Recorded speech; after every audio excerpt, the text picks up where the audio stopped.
Taharuki na huzuni kubwa imeibuka katika kijiji cha Kware, kata ya Masama Kusini, wilaya ya Hai, mkoani Kilimanjaro, baada ya kijana Nixon Elias Usiri mwenye umri wa miaka 37 kukutwa ameuawa na watu ambao bado hawajafahamika akiwa katika shughuli zake za kawaida. Tukio hilo limetokea siku ya Jumatatu Juni 1, 2026 majira ya mchana, maeneo ya wazi, akiwa analisha mifugo yake ya nyumbani.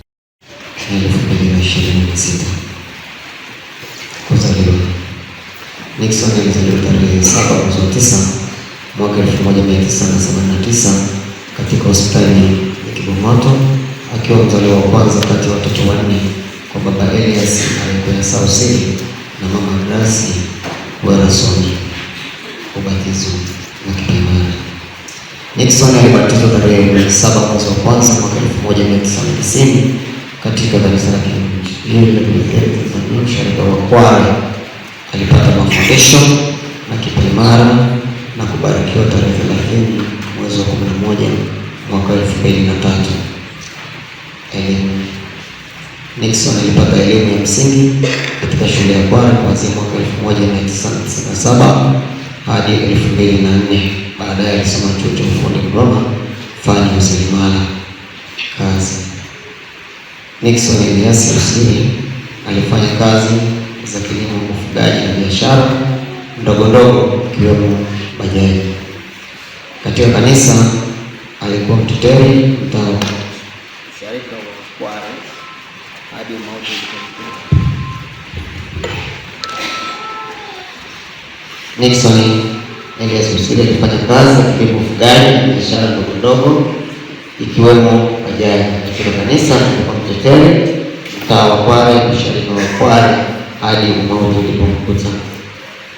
Ndoa. Nixon alifunga ndoa ya Kristo na Elaika Gadiel Munisi tarehe 3 mwezi wa 2 mwaka 2022 katika kanisa la Kilutheri Usharika wa Kware. Katika ndoa yao Mungu aliwapa baraka ya watoto 3, wa kiume 1 na wa kike 2. Kifo. Nixon Elias Usiri aliuawa na wasiojulikana akiwa kwenye shughuli ya kuchunga mifugo yake mchana tarehe 1 mwezi wa 6 2026 na akiwa na umri wa miaka 37. Ameacha mjane, watoto wa kiume 2, wa kike 2.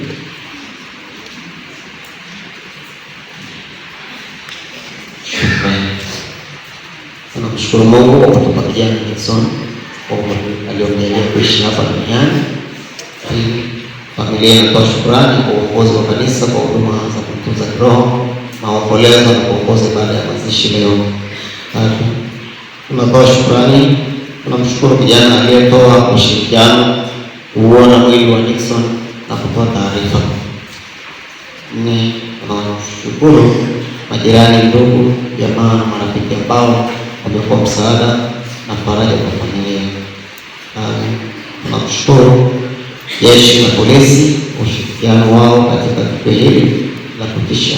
Ni imani yetu kwamba wanaendelea kutekeleza majukumu yao kwa ujumla wake. Na sisi tunamshukuru vijana walioandaa sehemu ya kulaza mwili wa Nixon pamoja na wageni walioshiriki baada ya mwisho ya kuagana na mwili wa Nixon. Mungu awabariki sana. Tunapiga hivi vizuri. Mwendo ni kumaliza imani mwenye Mateo wa 2 na 4 mstari wa 7. Bwana Yesu asifiwe. Viongozi mbalimbali wa serikali wakiongozwa na diwani wa kata ya Masama Kusini Mheshimiwa Cedric Benjamin Pangani wamelaani kitendo hicho kiovu kisichofaa katika jamii yoyote ya kibinadamu. Mheshimiwa Pangani ametoa wito kwa waombolezaji kumrudia Mungu na kuacha vitendo vya kikatili, ambapo wamesema watu walifanya jambo hilo watakamatwa na sheria itachukua mkondo wake. huku wakisema jeshi la polisi iliendelea na operesheni ya kuwakamata. Nimeishiwa maneno ya kuongea kwa sababu nilipokuwa nakuja kwenye msiba nilikuwa nawaza vitu vingi sana. Kwa nini sisi vijana?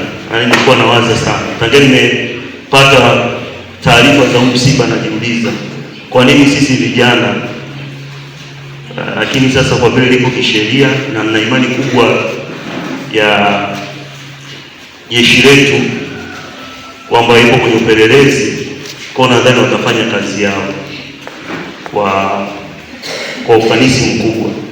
Lakini haya matatizo yamekuwa yakijitokeza mara kwa mara. 2021 kuingia 22 na hapo kijiji cha Mungushi ilitokea tatizo kama hili. Mtoto alikuwa anatoka kanisani mafundisho, akapita wakamnyonga. Mtoto mdogo tu wa shule wakamnyonga, lakini baadaye imekuja kugundulika kwamba ni mambo ya kishirikina. Sasa kuna saa unajiuliza unaongoza watu wa namna gani, watu wenye roho gani? Kwa tuzidisheni maombi jamani, tuzidisheni maombi sana. Tena sasa hivi imebadilika, naomba mtuombee sana sisi vijana. Mtuombee sisi vijana kwa sababu sasa ndio tumekuwa tuna uadui mkubwa. Bwana Nixon alikuwa ni rafiki na alikuwa hata sio muongeaji maskini. Unajua kuna vitu vingine unavisikia mpaka unasema ni nini sasa? Yaani unauliza kwamba amefanya nini? Ni mbabe? Hapana. Ni mwizi? Hapana. Kwa nini mtu anadhulumu uhai wa mtu? Tunakuta jibu hatuna. Lakini kanisa liko mbele. Mimi naomba sana kanisa wote tumeshiriki kwenye msiba, tumuombe Mwenyezi Mungu. Sisi tufunge hata siku moja, hata Alhamisi moja au Jumatano moja, au watu watabadilika. Mimi nina imani hiyo. Hakuna kitu ambacho kitapita nje ya maombi. Sisi tuombe. Na waambia kuna siku mtakuja mtasema kweli ya maombi yalijibu. Sisi tuombe, tutafute hata Alhamisi moja au Jumatano moja. Tunasema sisi tunaomba, tunafunga.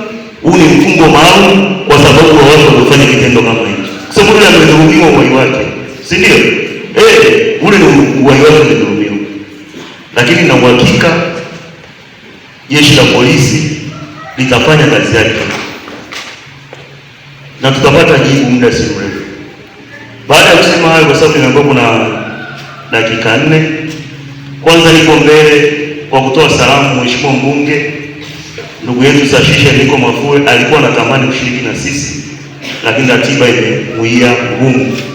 Kwa ameniambia nifike hapa, lakini miongoni mwa salamu za pole amesema kwamba nitoe pole hapa, lakini pia akifika tu wilaya ya Hai atatafuta familia kuja kuipa pole. Lakini pia mwenyekiti wetu wa kijiji ameniambia wakati tukio hili linatokea alikuwa nje ya kijiji, kwa ametoa udhurio, lakini amewapa pole sana sana sana, na nadhani akishafika kuna taratibu nyingine pia za kijiji zitaendelea. Lakini sisi tuko pamoja, mmetutuma tulete maendeleo, na miongoni mwa maendeleo ambayo yalikuwa yanakuja, kijana wetu naye alikuwa ni mjumbe wa serikali ya kijiji. Ukiwa mjumbe wa serikali ya kijiji, ina maana kwamba unawakilisha kile ambacho wananchi wanafanyaje, wanakisema ndani ya serikali. Kwa sasa kuna saa time unakuja unafikiria, kuna saa unakaa unakula unafikiria, unasema hivi huyu mtu kwa nini kaona ni muhimu? Lakini yote ya yote tumwachie Mwenyezi Mungu, sawa? Na naomba pia tumuombee huko alipo, apunguziwe tu adhabu za mauti. Katika ibada ya mazishi iliyoongozwa na mchungaji kiongozi Peter Swai, mchungaji huyo ameonyesha kusikitishwa kumpoteza kijana mshirika na kiongozi wa kanisa, yaani mteteri wa kanisa. Katika ibada hiyo na mahubiri yaliyotolewa, mchungaji huyo amesema wao kama kanisa watamlilia Mungu na hawatanyamaza kwa hili. Katika ibada hiyo iliyogubikwa na simanzi kubwa, yamefanyika maombi maalum yaliyoambatana na sadaka ili Mungu ashughulike na wale wote waliohusika na kitendo hicho kiovu cha kuondoa uhai wa mtu. Na wewe pamoja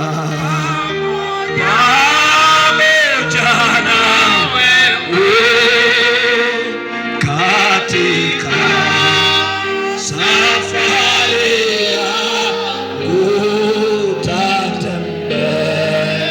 kutatembeana umali hapa situtaka ili